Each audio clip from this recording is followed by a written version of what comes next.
Janata Dal United में सब कुछ ठीक नहीं चल रहा है। इसकी हाल के दिनों में कई चीजें देखने को मिली हैं। 2024 के लोकसभा चुनाव के बाद जेडीयू के कई नेताओं ने कई जातियों पर वोट नहीं देने का इल्जाम लगाया। इसके बाद केसी त्यागी ने जेडीयू के राष्ट्रीय प्रवक्ता के पद से इस्तीफा दे दिया। केसी त्यागी एनडीए का हिस्सा रहते हुए बीजेपी की नीतियों की खुलकर आलोचना कर रहे थे। माना जा रहा है कि केसी त्यागी को इसी वजह से जाना पड़ा। हालांकि पार्टी ने इस्तीफे की कोई ठोस वजह नहीं बताई है, लेकिन यह सब ऐसे वक्त में हुआ जब बिहार के सियासी दल राज्य विधानसभा चुनाव के लिए तैयारी कर रहे हैं। इस बीच नीतीश कुमार के खास और बिहार सरकार के मंत्री अशोक चौधरी ने भूमिहार जाति को लेकर एक ऐसा बयान दे दिया कि इसको लेकर बवाल मच गया है। कुछ लोग जात पात की राजनीति करके नीतीश कुमार ने क्या इस जहानाबाद में किया कि जहां भूमिहार का गांव होगा वहां सड़क नहीं बनेगा, लेकिन आप जब अति पिछड़ा को बनाते हैं तो भूमिहार लोग भाग जाते हैं, हम वोट नहीं देंगे, कहां नहीं दीजिएगा भाई, काम तो आपके यहाँ भी हुआ है। बिहार में भूमिहार नीतीश कुमार की पार्टी को वोट करते रहे हैं। पार्टी में कई महत्वपूर्ण पदों पर भूमिहार जाति के नेता हैं। ललन सिंह भूमिहार जाति से हैं और जेडीयू की कमान उनके पास भी रही है।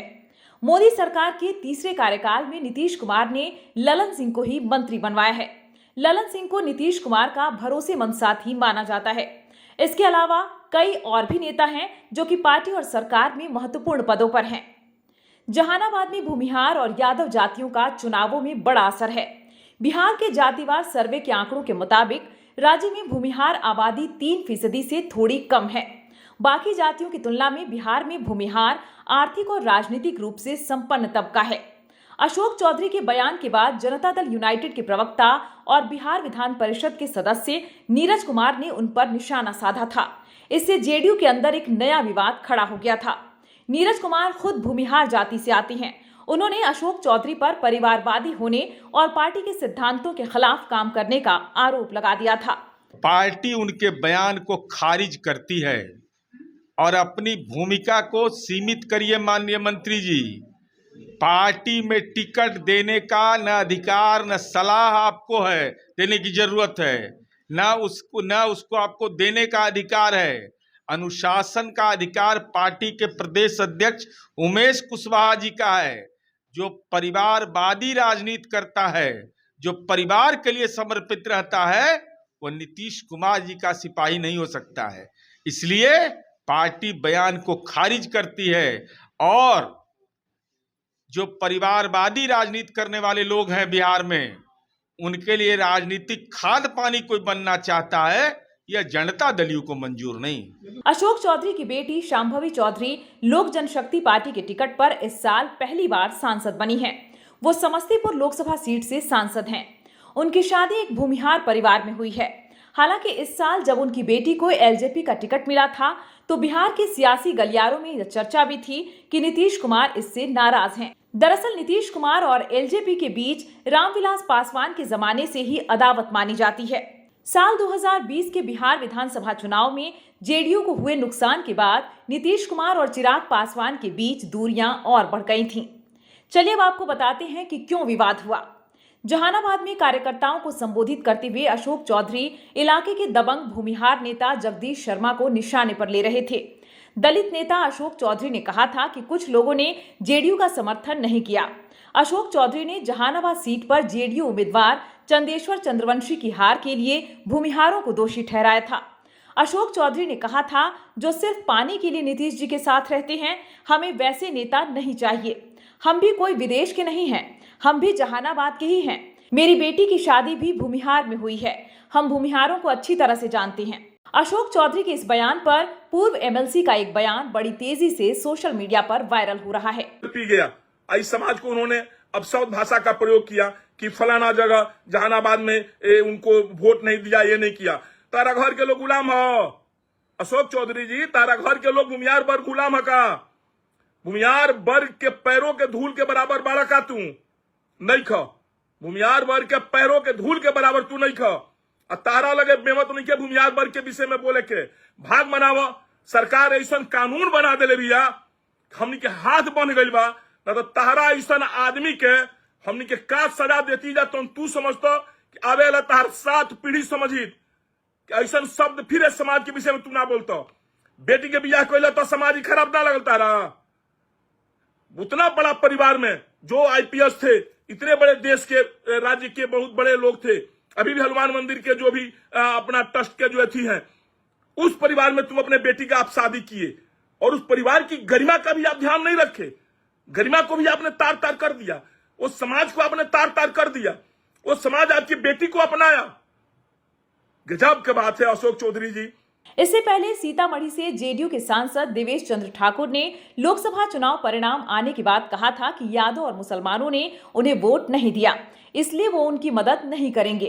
उन्होंने कहा था, अब मैं यादव और मुसलमानों के लिए कोई काम नहीं करूंगा क्योंकि उन्होंने मुझे वोट नहीं दिया है। यादव और मुसलमान अगर हमारे यहाँ आते हैं तो उनका स्वागत है, चाय पीजिए, मिठाई खाइए, लेकिन मैं आपका कोई काम नहीं करूंगा। आरजेडी नेता तेजस्वी यादव ने भी अशोक चौधरी और जेडीयू पर हमला बोला। तेजस्वी ने कहा है, सीतामढ़ी के सांसद ने भी यादव, मुसलमान और कुशवाहा भाइयों के प्रति कितनी घृणा वाले बयान दिए थे। जेडीयू का चरित्र ही ऐसा है, ये जातीय उन्माद पैदा करते हैं, एक व्यक्ति से कुछ बुलवाते हैं और दूसरे से कुछ। चुनाव में कहाँ गए हैं? कटिहार गए थे कि नहीं? अति पिछड़ा सब वहीं के प्रभारी थे। जाति की राजनीति करते हैं तो पूरा जो मेरा कोसी का इलाका है, हमारी जाति के लोग हैं, भूमिहार जाति का लोग है, दलित केवल वहाँ है, अति पिछड़ा है। स्ट्राइक रेट कैसा रहता है मधेपुरा, सहरसा, सुपौल का? आई लगता है कि मैंने निर्वाचन पत्र का आयोग का प्रमाण पत्र जारी कर रहे हैं क्या? ये जनता दल यूनाइटेड है। हमारी पार्टी आंतरिक समीक्षा करती है, संगठन में बदलाव भी करते हैं, लेकिन अपनी भूमिका को समझिए। आपके सलाह की जरूरत नहीं है। न हमारा उम्मीदवार बोल रहा है, न हमारी पार्टी के प्रदेश अध्यक्ष बोल रहे हैं, न जिला अध्यक्ष बोल रहा है, तो आप कौन है? बिहार में विधानसभा के लिए अगला चुनाव अगर समय पर होता है तो इसमें करीब 1 साल का वक्त बचा है। हालांकि माना जाता है कि नीतीश कुमार राज्य में समय से पहले विधानसभा चुनाव कराना चाहते हैं। विवाद बढ़ने पर उन्होंने अपनी सफाई देते हुए कहा कि जेडीयू में रहते हुए जिन लोगों ने पार्टी को वोट नहीं दिया, मैं उनके बारे में बोल रहा हूँ। मैं उस भावना के खिलाफ बोल रहा हूँ।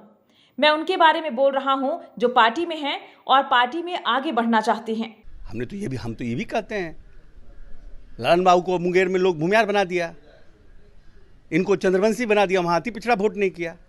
जीवन भर मंडल कमीशन से लेकर के नीतीश कुमार के समता काल से लोग ललन बाबू पिछड़ा अति पिछड़ा के लड़ते रहे।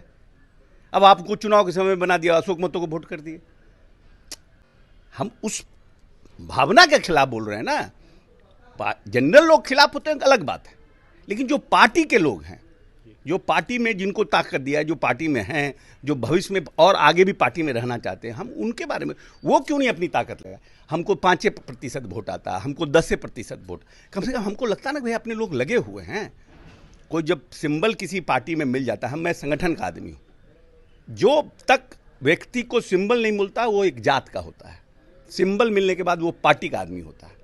और पार्टी को भी आप जात में बांटिएगा।